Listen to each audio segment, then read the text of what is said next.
মৰমৰ ছাত্ৰ ছাত্ৰীসকল, তোমালোকক মই মোৰ চেনেলটোলৈ স্বাগতম জনাইছোঁ।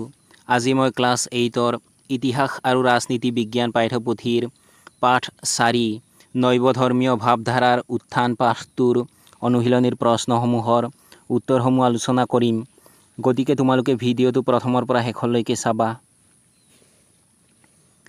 অনুশীলনীৰ 1 নম্বৰত দিয়া আছে উত্তৰ লিখা। ক নম্বৰ প্ৰশ্নটো হৈছে ভক্তিবাদ বুলিলে কি বুজায়? তোমালোকে উত্তৰত লিখিবা ভক্তিবাদ বুলিলে ঈশ্বৰৰ প্ৰতি গভীৰ অনুৰক্তি বা আনুগত্য প্ৰকাশ কৰাক বুজায়। সংস্কৃত শব্দ ভজৰ পৰা ভক্তি শব্দটো আহিছে, যাৰ অৰ্থ হ'ল পূজা কৰা, আনুগত্য প্ৰকাশ, বিশ্বাস অথবা প্ৰেম।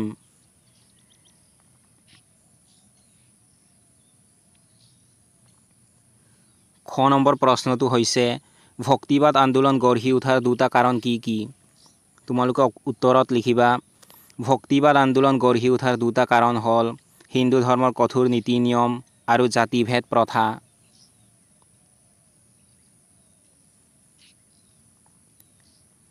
গ নম্বৰ প্ৰশ্নটো হৈছে দিব্য প্ৰবন্ধম কি? তোমালোকে উত্তৰত লিখিবা আলভাৰসকলৰ গীত মাত আৰু মৌখিক সাহিত্যৰ কীৰ্তিৰাজি পৰৱৰ্তী কালত সংকলিত ৰূপত প্ৰকাশ পায়। আলভাৰসকলৰ এই সংকলিত সাহিত্য সম্ভাৰকে দিব্য প্ৰবন্ধম বুলি কোৱা হয়।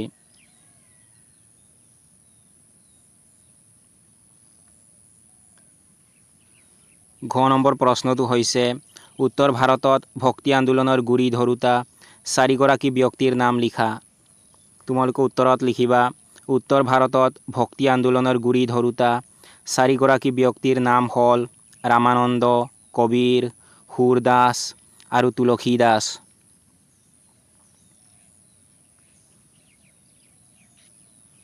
ঙ নম্বৰ প্ৰশ্নটো হৈছে শংকৰদেৱৰ মতে মানুহে কেনেকৈ মুক্তি লাভ কৰিব পাৰে?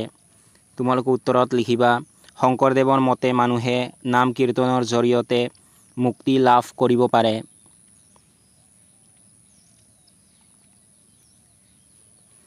দুই নম্বৰত দিয়া আছে পাথৰ আলমৰ উপযুক্ত শব্দেৰে তলৰ খালী ঠাই পূৰ কৰা।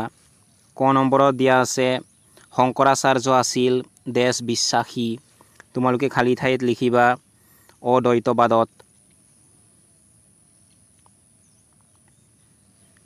খ নম্বৰত দিয়া আছে খ্ৰীষ্টীয় দেশ ৰ পৰা ভাৰতত ইছলাম ধৰ্মাৱলম্বী তুৰ্কী আফগানসকলৰ আবিৰ্ভাৱ ঘটিছিল।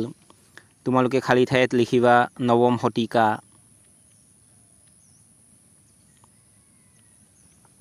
গ নম্বৰত দিয়া আছে ৰামানন্দৰ মূল উপাস্য দেৱতা আছিল দেশ। তোমালোকে খালী ঠাইত লিখিবা বিষ্ণুৰ অৱতাৰ ৰাম।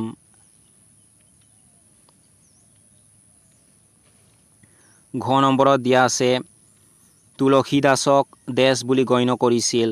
তোমালোকে খালী ঠাইত লিখিবা বাল্মীকিৰ অৱতাৰ। ঙ নম্বৰত দিয়া আছে কবিৰে ৰচনা কৰা ভক্তি মাৰ্গৰ কবিতাসমূহক দেশ বুলি কোৱা হয়। তোমালোকে খালী ঠাইত লিখিবা দোহা।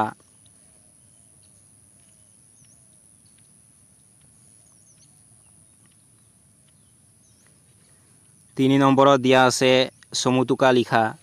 ক নম্বৰত দিয়া আছে শংকৰাচাৰ্য। তোমালোকে উত্তৰত লিখিবা শংকৰাচাৰ্য আছিল দাক্ষিণাত্যৰ কেৰালা ৰাজ্যৰ এজন দাৰ্শনিক আৰু তেওঁ অদ্বৈতবাদত বিশ্বাসী আছিল। তেওঁৰ মতে আত্মা আৰু পৰমাত্মাৰ মাজত কোনো পাৰ্থক্য নাই আৰু মানুহৰ মাজতেই ভগৱান বিদ্যমান। জ্ঞান আৰু সৎকৰ্মৰ যোগেদি মানুহে মুক্তি লাভ কৰিব পাৰে। এইটোৱেই আছিল তেওঁৰ অদ্বৈতবাদৰ মূল কথা।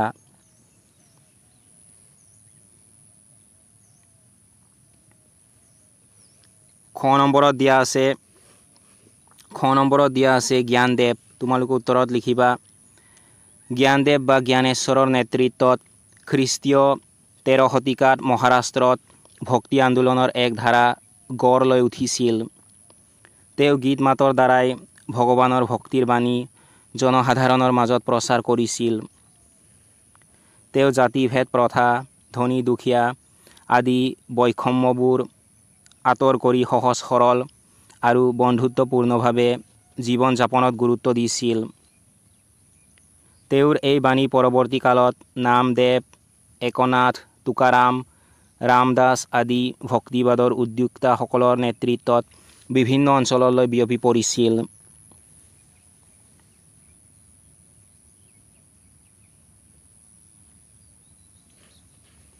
গ নম্বৰত দিয়া আছে ৰামানন্দ।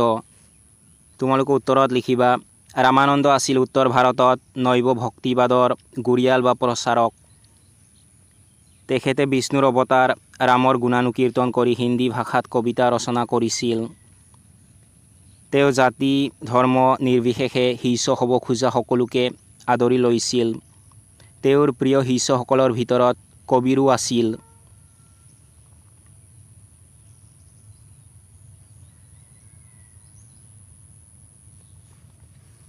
ঘ নম্বৰত দিয়া আছে নানক। তোমালোকে উত্তৰত লিখিবা গুৰু নানক আছিল শিখ ধৰ্মৰ প্ৰতিষ্ঠাপক। তেখেতে নিৰাকাৰ ঈশ্বৰৰ উপাসনাৰ ওপৰত গুৰুত্ব দিছিল আৰু মূৰ্তি পূজা আৰু জাতিভেদ প্ৰথাৰ বিৰোধিতা কৰিছিল। মানৱ প্ৰেম আৰু সেৱা ভাৱনাক তেখেতে আধাৰ হিচাপে লৈছিল। তেওঁৰ ধৰ্মীয় বাণীসমূহ গুৰু গ্ৰন্থ চাহিবত সন্নিৱিষ্ট কৰা হৈছে।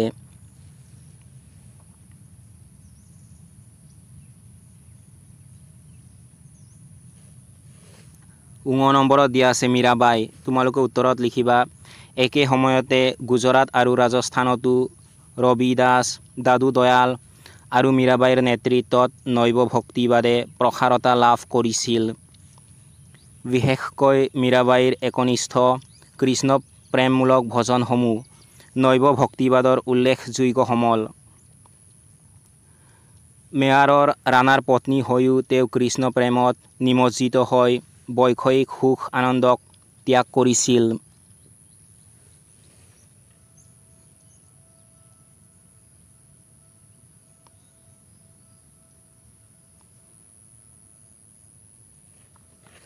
চাৰি নম্বৰত দিয়া আছে আলভাৰসকল কোন?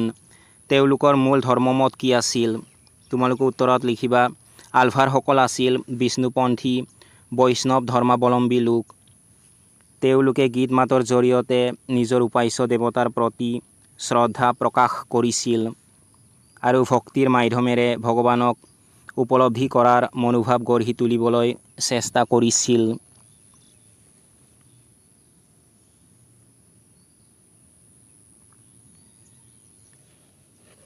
৫ নম্বৰ প্ৰশ্নটো হৈছে চুফীবাদৰ মূল মন্ত্ৰ কি আছিল? ভাৰতত চুফীবাদ প্ৰসাৰত ভূমিকা লোৱা দুগৰাকী ব্যক্তিৰ নাম উল্লেখ কৰা। তোমালোকে উত্তৰত লিখিবা চুফীবাদৰ মূল মন্ত্ৰ আছিল বৈৰাগ্যৰ মাধ্যমেৰে ঈশ্বৰত ফানা বা লীন হোৱা আৰু শান্তি তথা উদাৰতাক মূল ভিত্তি হিচাপে লৈ উপাসনা কৰা। ভাৰতত চুফীবাদ প্ৰসাৰত ভূমিকা লোৱা দুগৰাকী ব্যক্তিৰ নাম হ'ল নিজামুদ্দিন আউলিয়া, মঈনুদ্দিন চিস্তি।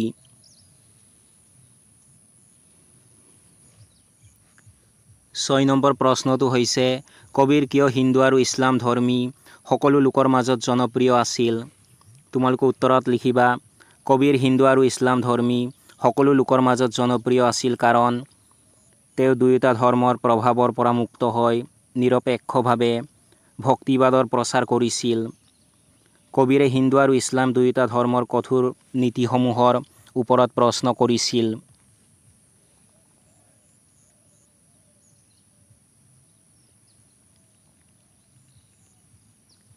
সাত নম্বৰ প্ৰশ্নটো হৈছে ভক্তি আন্দোলনৰ নেতাসকলে ধৰ্মৰ উপৰি সমাজ সংস্কাৰৰ কাম হাতত লোৱাৰ উদ্দেশ্য কি আছিল?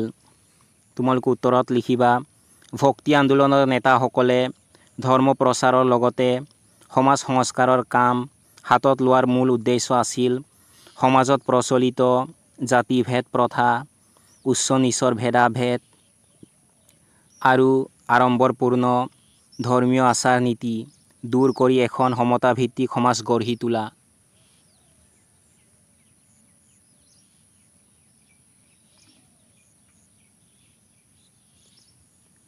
৮ নম্বৰ প্ৰশ্নটো হৈছে ভাৰতবৰ্ষৰ ভক্তি আন্দোলন জনপ্ৰিয় হোৱাৰ কাৰণ কি?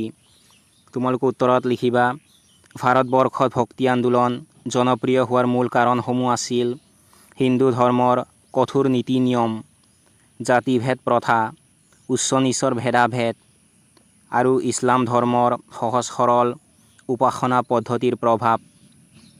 এই আন্দোলনে সমাজৰ অৱহেলিত লোকসকলক মুক্তিৰ পথ দেখুৱাইছিল।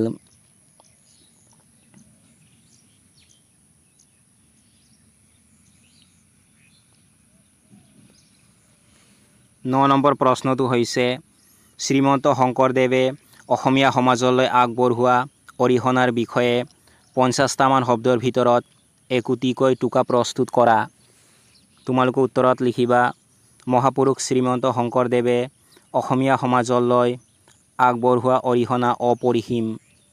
তেখেতে অসমত একশৰণ নাম ধৰ্ম প্ৰচাৰ কৰি সামাজিক সংস্কাৰ সাধন কৰিছিল। ব্ৰজাৱলী ভাষাত গীত, পদ, নাট, ভাওনা ৰচনা কৰি অসমীয়া ভাষা, কলা-কৃষ্টি আৰু জাতিৰ ভেটি গঢ়ি তুলিছিল।